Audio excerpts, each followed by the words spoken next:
Hello and welcome to Random Presentation Night.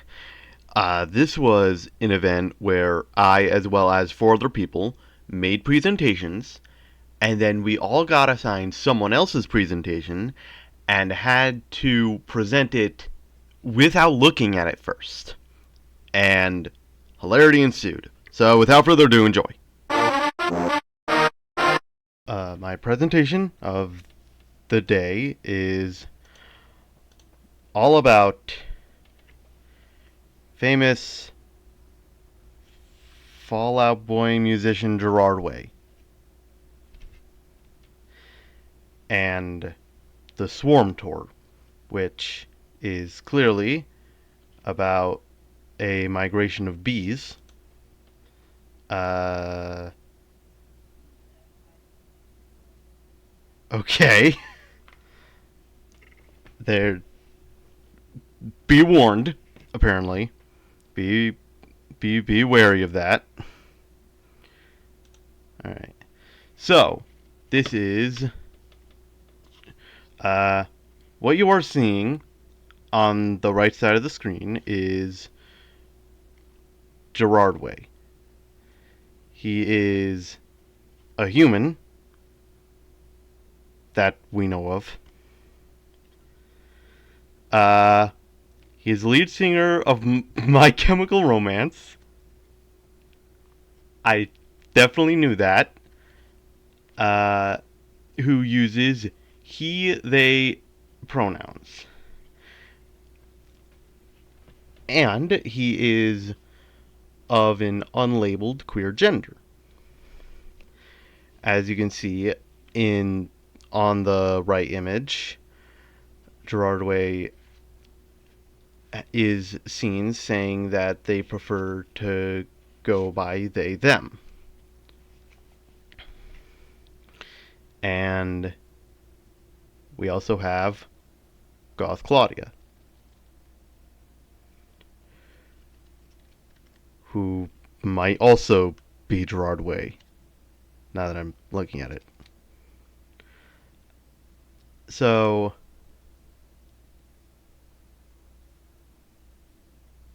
here's where we get to the important part of the presentation.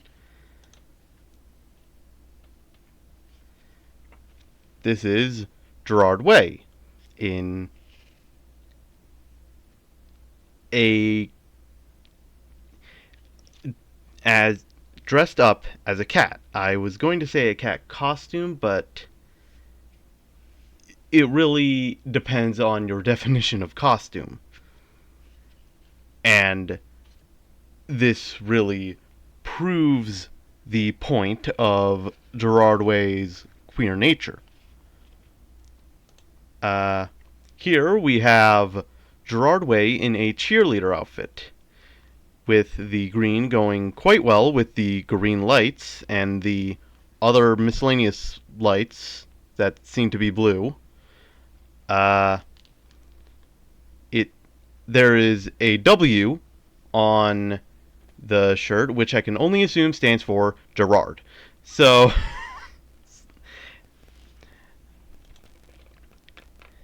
and here we once again see Gerard Way in another outfit, getting, I think, ready to sing. We have water bottle in the background and a lot of hearts, which is clearly showing people's support for this career and their gender identity. They are Joan of Arc. What? They are Joan of Arc. Uh, they have actually existed since medieval times. And they have done Joan of Arc things. I think the image in the top left is of a not I that's certainly not the same person. Well, it is the same person, but not the same identity. So Gerard Way has been leading quite a few lives, one of them being the medieval legend Joan of Arc. In no way related to Noah, that I know of, and they decided to reveal this in one of their songs. Apparently, they started bleeding from the mouth in the middle of the song here. Not quite sure how that happened, but we choose not to question it. As you can see, they can as you can see, they are able to pull off quite a few appearances, both alive and dead. Now, you may not know this, but the reason that Gerard Way was able to be around since medieval times is because they are unable to properly die, but they can semi-die, which they use quite a bit in different songs for cool effects. They can also be seen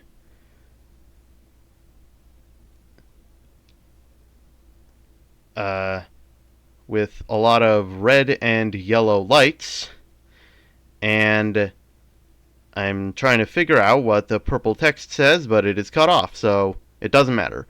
But as you can see, their ability to be in many outfits is really cool, and once again shows their gender identity, and it is very cool. Look at this.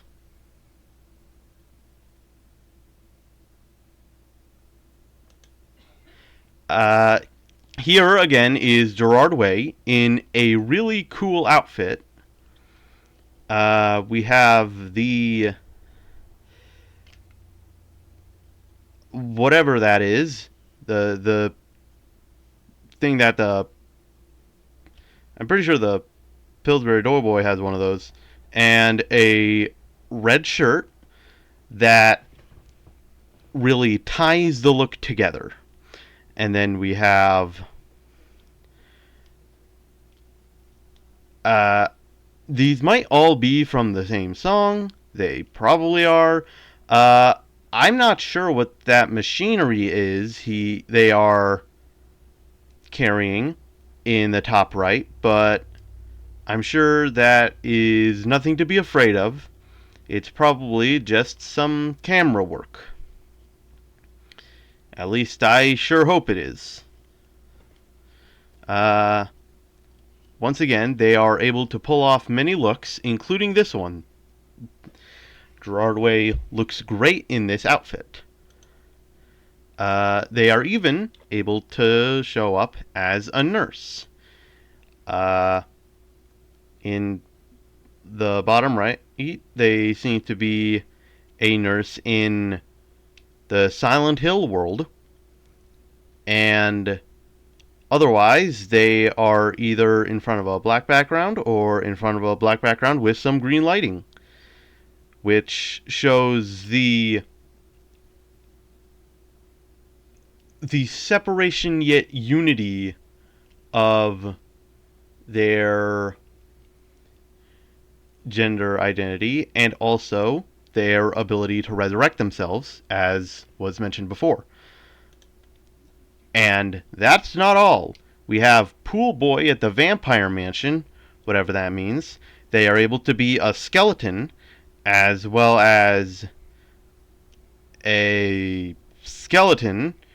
They are able to, like I said before, they are able to show up in many different outfits, all of them looking great on them. And remember, you will be supported. This is actually an important message. You will get support for your gender identity or whatever I did. Did the drumstick just fly? Oh, that's a windmill. So you have to remember, you will be loved, you will be supported, and you will be able to express your identity. All you have to do is remember that, and everything will be okay. And, yes, I think this slide speaks for itself.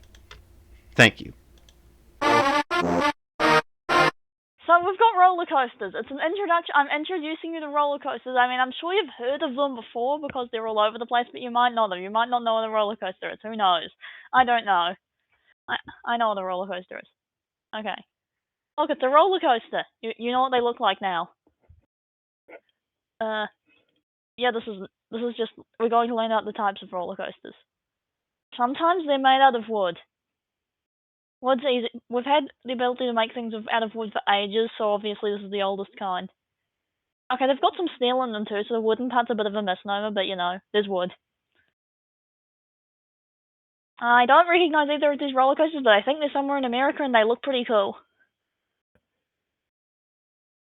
Okay, oh, that's a really old roller coaster apparently, that's cool. It says that's the oldest standing coaster. And these ones are made in steel roller coasters. These ones are made entirely out of metal. They can also do some fancy stuff like the corkscrew. The corkscrew's fun. The one at Disneyland is considered the first modern steel coaster. I don't know what it means by tubular steel, but apparently it's tubular. Does that mean the steel's hollow? I don't know. The corkscrew one is cool too because, like, apparently it was the first one ever corkscrew, so that's cool, but corkscrews are fun. Hybrid. Okay, apparently it's got steel track on wooden support. That makes sense, yeah. Coney Island Cyclone. I think these are all just in America somewhere. The New Texas Giant at Six Flags Over Texas. I haven't read any of the titles before. Why did I do that? Oh, that one used to be made entirely of wood, but then they added, like, steel onto it to make it cooler. No, the Coney Island one's the oldest one that could be a hybrid. 1 second. Now we are going to go into different categories of coaster, which I guess that the previous one was just about materials, and this is about something else, I don't know what.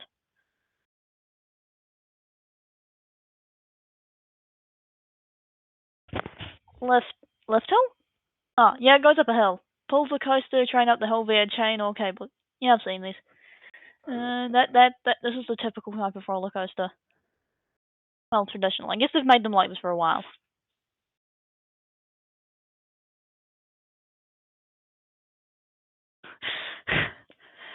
Okay, launch roller coaster. It accelerates the train without the use of gravity with magnets, but also hydraulic and drive tire systems. That's an image. That's an image, indeed. Of the Falcon's flight. The other image is better. I understand what's going on there. It used to be the tallest and fastest coaster. Damn, what the hell beat that? I'm curious. And okay, yeah, I didn't go forward too many. Shuttle. Okay. Shuttle coaster. Hey, they can go both ways, and can use any of the powering ways in describe originally. What makes them a shuttle coaster? Is it the both ways thing? I guess it's the both ways thing. Look at that. That one does a loop the loop, and that one does a funky boomerang thing. Honestly, that one looks like it goes upside down a bit too much. No, thank you. I want to be upside down for all of 5 seconds. Then the loop the loop. Coaster elements. Oh yeah, no, this is cool. Who's leaving?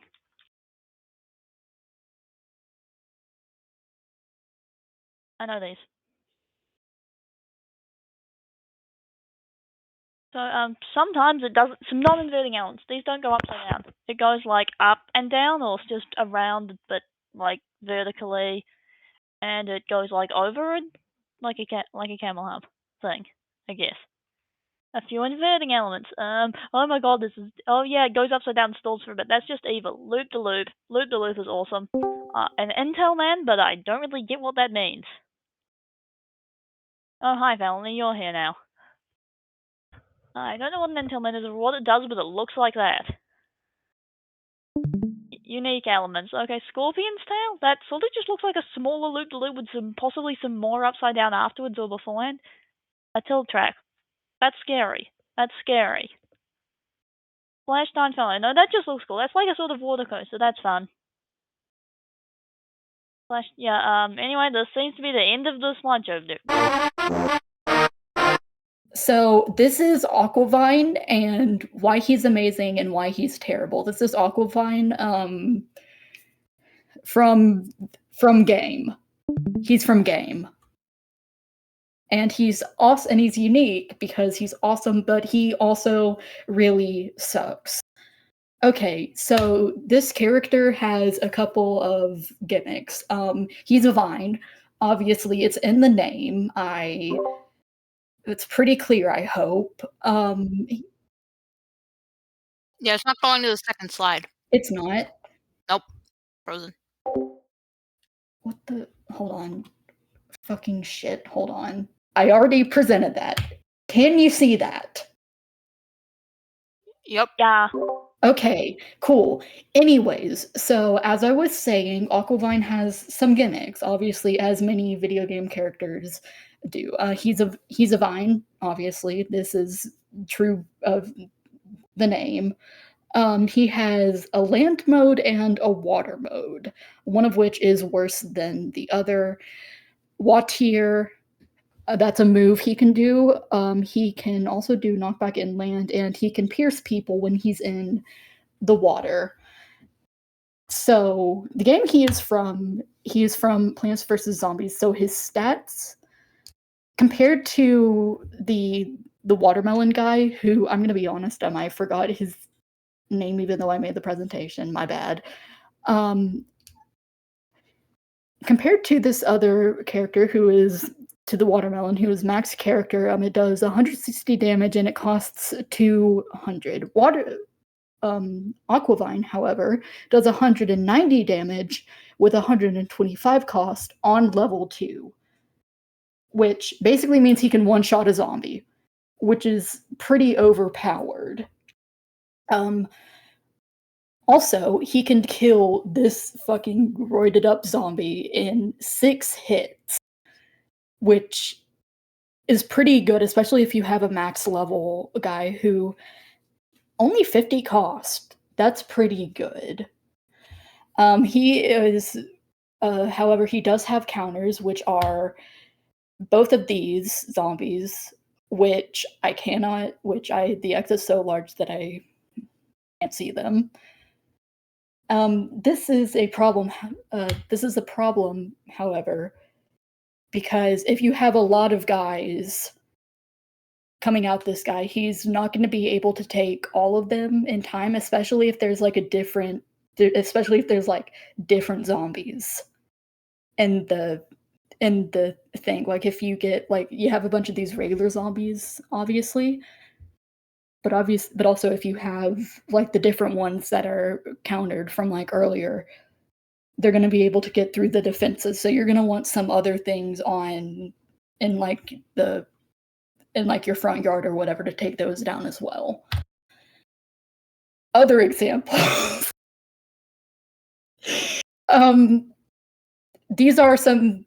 I am going to be honest. I'm not entirely sure how these are his cousins. These are Aquavine's cousins. They all do different things. And that's the end of the slideshow.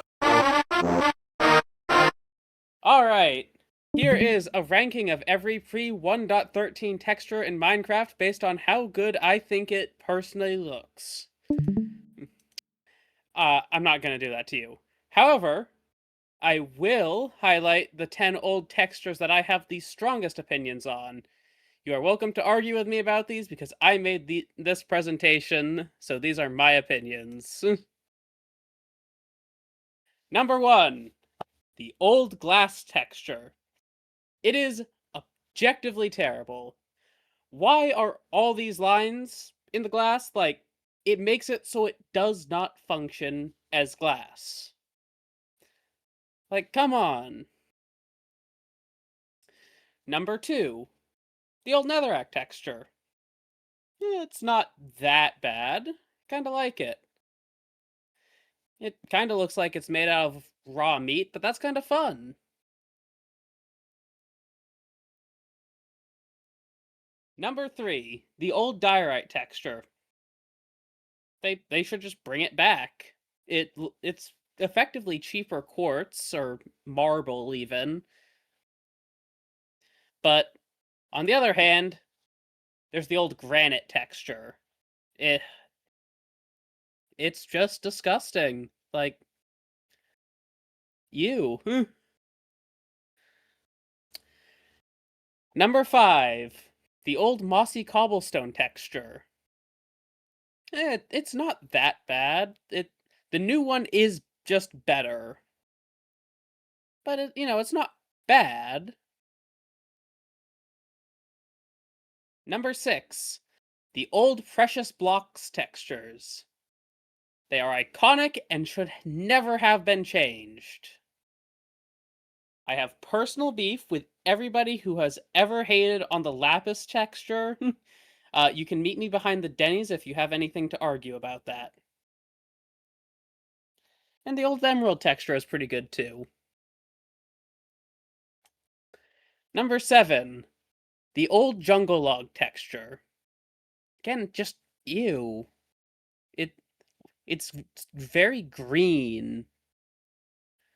The new one is just better. Number 8, the old dispenser texture. They're just ugly. Like, maybe kind of a cute ugly, but like, I guess the same way Labubus are. Number 9, the old wool texture. Not that great. It's just a little too much contrast. And especially because it used to be the only colored block you would have, just too much contrast, especially up close. And number 10, the old crying obsidian texture. Just what is it? Like, I guess it actually looks like it's crying, I guess? But ah, weird. And that's it. Thank you for coming to my presentation. Pokemon. So Kanto, that's a region in Pokemon, and it has the most. It has a lot of poison types with 33 Pokemon. Then it has water types at 32 Pokemon with about 15% of each. And then it's then at normal types with 10% with 22 Pokemon. It actually has 35.5% of all poison types, so it is the majority of poison types across the entire Pokemon world. It has the most. You can see that Kanto has the most here. Then there's Paldea, and there's some going down and down and down. Kanto has the most. They even have a common water poison type that is found on every water route. Despite this, it is one of the less common type combinations of the Kanto poison types, only belonging to 2 Pokemon which are from the same line. Most in the Kanto region are monotype, which means just water type or just poison type rather, with most of them being just the poison type or grass, and then bug, and it goes down from there. Johto has mostly flying Pokemon with 19 Pokemon, closely followed by water Pokemon at 18, and then normal with 15. All of these are common types, and none are in particular large quantities. Johto does have one water flying type, Mantine, but no others, so that's a very unique little guy. It does have a normal flying type Noctowl, which is the most common type combination with 27 Pokemon. So the majority of Pokemon are like it's very even distribution, right? You see, there's water flying in normal with 12, 10%, but it's a very even little rainbow pie chart with a very even combination of different types of Pokemon. Then there's Hoenn, with mostly water types at 15%, psychic at 9.7%, and normal at 8.7%. From the looks of things, normal is almost always going to be third on these. I'm saying that right now as someone who definitely made the presentation and knows all of these numbers and percentages. There are no Honian water or psychic types or combinations with any other of the top 3 types. This is likely due to the fact they are mainly monotyped, because most of them are water. Like the water ones are mostly just water. The normal ones are almost entirely normal, and psychic is mostly just psychic as well. Still pretty even spread of things, mostly normal and water and psychic. But it's still a very even spread amongst them, even though they are majority monotype, which is very interesting, especially with the 77.8% monotype in normal, which seems to be a little abnormal, don't you think? Sinnoh, flying in normal, 9.2%, water and grass, 8.6%, steel and ground at 6.5%. Sinnoh has all two-way ties. There are just it's very, very even distribution, so much that there are ties between many of the elements in Pokemon. It also has several normal flying types, which makes sense with how common they are. It has no water, grass, or steel ground types. It does, however, have the only water normal type, which is Bidoof. That's Bidoof. I'm pretty sure that's Bidoof or something that looks like Bidoof, which I would know because I made this presentation. Unova. Flying and bug are tied at 8.1%. Water and normal are tied at 7.6%. And fighting is left at third with 7.2%. Unova has both normal flying and flying water types. It has no flying fighting types, as those did not exist until the next generation. I love just the plain ass pigeon that's there. It's literally just a pigeon, and I love that for them. It has no bug types that overlap with any of the other top types, but here are some cool ones anyway. And look at all of those. Look at all those. I especially love the little guy, the little tiny guy that looks like he was just like rubbed against a carpet in the middle of winter, so he just has a bunch of static electricity. I love him. Love him to death. Very cute. Kalos. One of those. Fairy at 11.4%, Dragon, Grass, and Fire at a 3-way tie, and then with the 5-way tie is Fire, Ghost, Rock, and Flying and Normal types, which is a fuck ton. That is a big tie. Uh, Fairy types were introduced in Kalos. I'm saying it both ways so you can't get mad at me, which is likely why the region has so many of them. It also has the least amount of Pokemon at any region with only 72, which is likely why it has so many ties. That makes perfect sense. It actually has the second most fairy types out of Nay region, likely due to Alola being the region after Kalos, so fairy types were new and having more Pokemon overall. See, there's so many fairy types in the region. It is the second most there, with Galar and Paldea pretty close behind there. Um, Fairy types. Kalos's fairy types are mostly monotypes, which is the cause behind the lack of overlaps with any of the second or third most common types. There is an overlap with there is an overlap with one of the third most common, but there are 5 of those, which makes that pretty unsurprising. See, most of the fairy types are just fairy types. There were too many types in second and third place for there not to be a large overlap between them, like a large amount of time. So, see, most of the fairy types are just fairy types with a couple of examples of rock fairy types as the second most common. 70%, almost 70%. That is a lot of just fairies. It's like you're going to a gay club. Alola, normal at 10%, 2 of which are regional variants. Grass, 7.6%, water and fairy at 7%, with fairy having 1 regional variant. Over half of all normal types in this are monotyped, which means out of those 20 Pokemon, about 6 of them are going to be just normal. All of these combinations, other than the flying, have less than 10 Pokemon. The only ones of these types that overlap are grass and fairy. See, it's pretty even distribution still up top, with normal definitely taking the crown, and most of the normal types are monotype.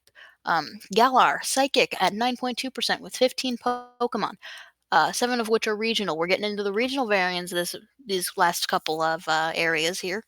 Dark, 7.4% with 12 Pokemon. Haha. I put that in there as an Easter egg. Totally. That's what that is. 3 of which are regional variants. Dragon and Normal are taking the third place with percent with 11 Pokemon, with Normal having 2 regional variants. Galar has a lot of Pokemon of less common types, except for Normal, which is the only one that overlaps with other frequent types. See, it's still very even distribution of the circle. There's not been really many. It's all been very biologically diverse. The types Normal overlap with are Psychic and Dark, and one of those Pokemon is a regional variant. Oh, look at those little guys. It's like 2 like goth little people and then like a puppy. Like Pokemon are so cute because like half of them are just like puppies. It's great. Paldea, Normal, 2 of which are takes number 1 with 2 of which being original variants. Dragon and Water, 7% with 14 Pokemon, with Water having 1 regional variant. Dark, Ghost, Fighting, and Poison are tied for third with 6.5%, some of which are regional variants. Paldea has a Dragon Normal type and multiple Dragon Water types. 3 of those 3 are just sushi. They made sushi Pokemon. Okay. And then and Pokemon fans get mad about the eating Pokemon thing. Um Hisui, Normal, Rock, Grass, Ghost, Fighting, and Poison are all tied for first. Um with Fire, Dark, and Water tied for second, and Electric, Steel, Dragon, Psychic, and Flying tying for third. That is a lot of ties. Um, the region introduces way less Pokemon, most of which are regional variants. This is due to it mostly being populated by another Sinnohian Pokemon, which is another region. Overlaps will not be covered as the most common types, but include all but 3 types. Hisui also has different variants, but they don't have different names, so haven't been counted. Those are variations on Pokemon from different areas. Mega evolutions. Dragon has the most, then Fighting, and then Psychic. A significant proportion of the Mega Dragon types are not Dragon types in their base form. So those guys, they were not dragons before, and then suddenly they are dragons. So imagine that. Imagine those dragons. There are 2 Psychic Dragon and Psychic Fighting type Mega evolutions. Look at those guys. Crazy. One of them is Gallade Gamer. Who let him in the slideshow? How did he get here? No, seriously, what? That is just Gallade with slightly different colors. That's crazy. That's crazy because, as we all know, Gallade Gamer existed well before Pokemon ever did. Gigantamax. This is also counting Externamax Eternatus. Eternatus. I said it right the first time. I'm confident in my ability to pronounce my own slideshow.